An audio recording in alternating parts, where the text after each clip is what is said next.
कई बार बच्चे ज्यादा दिमाग लगाने की वजह से, ओवर थिंकिंग की वजह से क्वेश्चन गलत कर लेते हैं। कई बार तो बच्चों को यकीन ही नहीं होता कि इतना सिंपल क्वेश्चन भी सीबीएसई दे सकता है। भाई दे दिया। नमस्कार, मैं मोहित आनंद स्वागत करता हूं आपका आपके अपने यूट्यूब चैनल पर। दोस्तों, उम्मीद करता हूं कि आप सभी बहुत बढ़िया होंगे। बीच में काफी गैप हो गया था, वीडियो नहीं आ रही थी, तो आज आप सबके सामने ट्रिग्नोमेट्री के कुछ क्वेश्चन, प्रैक्टिस क्वेश्चन लेके हाजिर हूं। तो जो भी लोग चैनल पर नए हैं वो चैनल से जुड़ जाइए, वीडियो को अंत तक देखिए और वीडियो पसंद आए तो लाइक करिए, चैनल को सब्सक्राइब करिए और किसी तरह की कोई क्वेरी है तो कमेंट करना ना भूलिए। जैसे कि आप जानते हैं 11 मार्च को आपके सीबीएसई के 10th क्लास का बोर्ड एग्जाम है, तो ऑलमोस्ट 1.5 महीने आप कह सकते हो कि बचे हुए हैं। तो अब क्लासेस रेगुलर मैं अपलोड वीडियो करता रहूंगा, जुड़ जाइएगा। सबसे पहला क्वेश्चन है 9 sec square a minus 9 tan square बराबर क्या होगा। यानी क्वेश्चन देखने में ये सिंपल सा क्वेश्चन लग रहा है, एमसीक्यू का क्वेश्चन है। मैंने जानबूझ के ऑप्शन नहीं डाले ताकि मैं आपको सॉल्व कैसे करें वो बता सकता हूं। देखो, ट्रिग्नोमेट्री पूरी डिटेल में पढ़ाई हुई है और वीडियोस सारे चैनल पर अपलोड है, तो जरूर देखें। लिंक मैं डिस्क्रिप्शन में पिन कर दूंगा, वहां से देखना ना भूलें। जैसे इस क्वेश्चन को करना है कि 9 sec square a minus 9 tan square ए क्या होगा, तो सबसे पहले दिमाग में आपके ये चीज चलनी चाहिए कि क्या sec और tan में कोई आइडेंटिटी है। तो अगर मैं उस क्वेश्चन को देखता हूं, 9 sec square a minus 9 tan square ए, तो दोनों में 9 कॉमन है। जैसे ही 9 कॉमन लेता हूं, क्या बच जाएगा? sec square a minus tan square ए। और हम जानते हैं कि हमारे पास एक आइडेंटिटी है कि sec square a minus tan square a की वैल्यू कितनी होती है? 1। Then your answer will be 9। तो पहले क्वेश्चन का आंसर बहुत ही सिंपल तरीके से 9 होगा। समझ आ रहा है कि नहीं? क्वेश्चन नंबर सेकंड कहता है कि अगर x tan 45 इंटू में cos 60 बराबर sin 60 इंटू में cot 60 है, यानी कि कहीं ना कहीं इवेलुएट वाला क्वेश्चन है। बट यहां पर इवेलुएट इस तरीके से करना है क्योंकि हमें x की वैल्यू निकालनी है। क्वेश्चन में कहा गया है कि x क्या होगा। इसके लिए आपको ट्रिग्नोमेट्रिक टेबल याद होनी बहुत जरूरी है कि कौन से एंगल पर किस ट्रिग्नोमेट्रिक रेशियो का क्या वैल्यू होगा। और जैसे ही आप इसमें पुट करेंगे, बहुत ही सिंपल तरीके से आपको आंसर मिल जाएगा। जैसे अगर मैं बात करता हूं x मल्टीप्लाई, भाई tan 45 की वैल्यू क्या होती है? tan 45 की वैल्यू होती है 1 मल्टीप्लाई cos 60। cos 60 की वैल्यू क्या होती है? cos 60 की वैल्यू होती है 1/2 होती है। बराबर में sin 60 की वैल्यू क्या होगी? √3/2 इनटू में cot 60 की वैल्यू क्या होगी? cot 60 की वैल्यू होगी 1/√3। तो √3 से √3 गया, x into 1/2 is equals to 1/2। यहां 2 से 2 एलिमिनेट हो गया, तो मेरे बच्चों x की वैल्यू कितनी निकल के आती हुई दिखाई दे रही है? x की वैल्यू बहुत ही सिंपल तरीके से 1 आती हुई दिखाई दे रही है। क्वेश्चन नंबर 3 प्रूफ डेट वाला क्वेश्चन, और ये एक ऐसा क्वेश्चन जिसमें बच्चे सबसे ज्यादा डरते हैं। इस क्वेश्चन में नहीं, ट्रिग्नोमेट्री के प्रूफ डेट वाले क्वेश्चन। भाई क्वेश्चन ने कहा कि sec थीटा माइनस 1 अपॉन में sec थीटा प्लस 1 बराबर sin थीटा बटे 1 प्लस cos थीटा का होल स्क्वायर। यहां मुझे दो चीज दिखी, एक sec दिखा, तो मैं क्या करूंगा? सबसे पहले sec को cos के फॉर्म में लिखूंगा। पहली चीज तो ये करूंगा, अभी ध्यान से सुनिएगा। दूसरी चीज, मुझे इस तरफ स्क्वायर दिख गई, तो मैं स्क्वायर भी खोलूंगा। देखो, जरूरी नहीं है कि हर बार LHS बराबर RHS हो। कई बार ऐसा हो सकता है कि LHS और RHS किसी तीसरी आइडेंटिटी पे जाके दोनों एक दूसरे के बराबर मिल जाते हैं।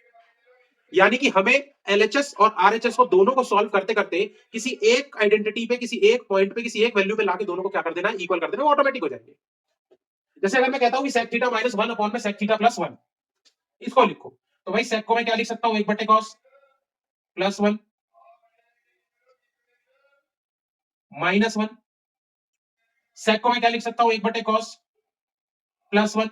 जब मैं इसको सॉल्व करूंगा, एलसीएम लेना पड़ेगा। हाँ बोलिए, तो ये हो जाएगा 1 माइनस cos थीटा अपॉन में cos थीटा। यहां भी एलसीएम लूंगा तो 1 प्लस cos थीटा अपॉन में cos थीटा।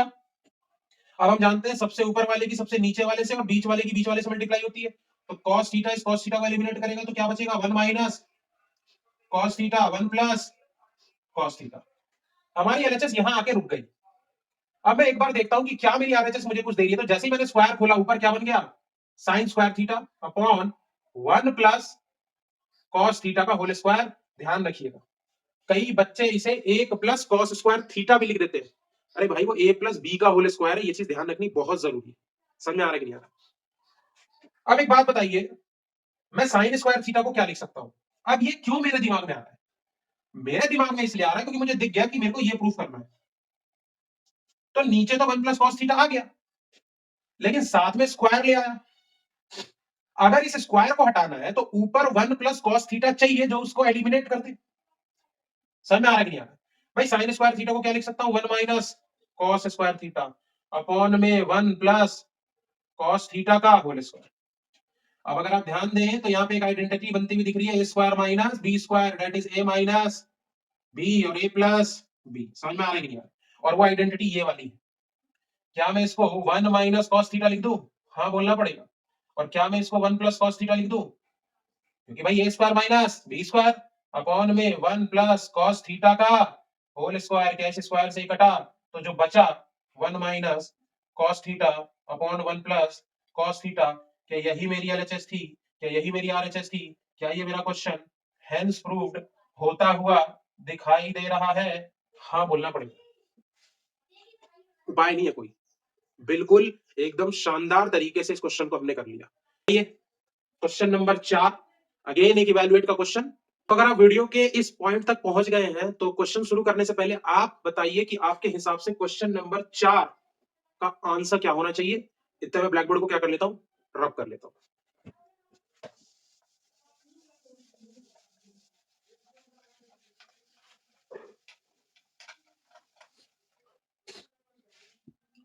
आइए देखते हैं क्वेश्चन नंबर 4। भाई कहता है कॉट स्क्वायर 30, तो बताइए कॉट 30 होता है √3 का स्क्वायर माइनस 2 मल्टीप्लाई कॉस 30, तो कॉस 30 होता है √3/2 क्योंकि स्क्वायर है तो इसका भी स्क्वायर माइनस 3/4।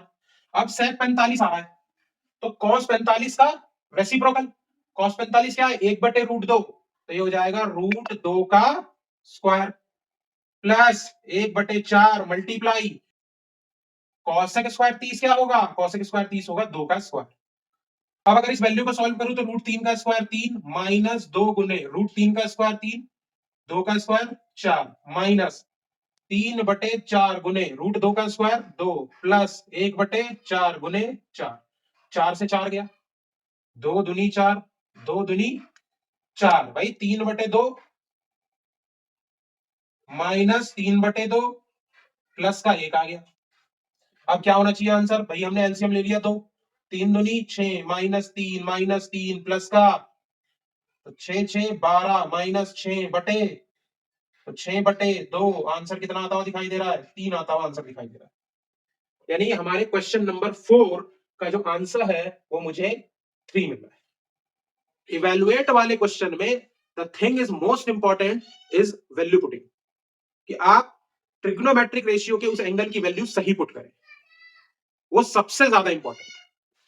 देखते हैं क्वेश्चन नंबर 5, आज की वीडियो का आखिरी क्वेश्चन, और ये एक प्रूफ डेट वाला बहुत ही अच्छा क्वेश्चन है। कई तरीके से इस क्वेश्चन को कर सकते हैं, कैसे डील करेंगे और अलजेब्रा कैसे ट्रिग्नोमेट्री को कॉम्प्लेक्स बनाता है, इस चीज को भी मैं आपको समझाऊंगा। क्वेश्चन जब मैं देखता हूं तो साइन 6 से और कॉस 6 से बच्चा देखते ही घबरा जाएगा। उसका घबराना लाजमी है। क्यों लाजमी है? सबसे बड़ी चीज यह है कि साइन 6a में कोई आइडेंटिटी हमें नहीं पढ़ाई गई 10th क्लास में। बिल्कुल सही बात है। अब अगर मैं आपसे पूछता हूं कि साइन 6a को आप किस तरीके से डील कर सकते हैं, तो साइन 6a को मैं 2 तरीके से डील कर सकता हूं, अगर आप ध्यान दें। एक तो मैं लिख सकता हूं साइन स्क्वायर a का क्यूब, और दूसरा मैं लिख सकता हूं साइन क्यूब a का स्क्वायर। दोनों ही केस में जो बनेगा वो साइन की पावर 6 से बनेगा, हाँ बोलना पड़ेगा। अब इन दोनों में भी कोई एक ही चीज लगेगी। क्यों? क्योंकि साइन क्यूब a को लेके भी मेरे पास ट्रिग्नोमेट्री वालों ने कोई आइडेंटिटी 10th क्लास में तो सिखाई नहीं। तो क्या बच जाता है ऑप्शन? एक ही ऑप्शन बच जाता है, you have only one choice, कि आप इसको भी छोड़ के सिर्फ इसको यूज करें। तो मैं सबसे पहले अगर इसको लिखना चाहूं तो मैं क्या लिख सकता हूं, साइन स्क्वायर a का whole cube minus 3 sorry +3 sine square a cos square a बराबर 1 माइनस कॉस की पावर 6 से। अब मैं आपको दिखाता हूं कि यहां स्क्वायर लिखने का क्या फायदा हुआ, क्योंकि साइन स्क्वायर a होता है 1 माइनस कॉस स्क्वायर a, और क्या मैं इसका होल क्यूब कर दूं, हाँ बोलना पड़ेगा, कोई उपाय नहीं है।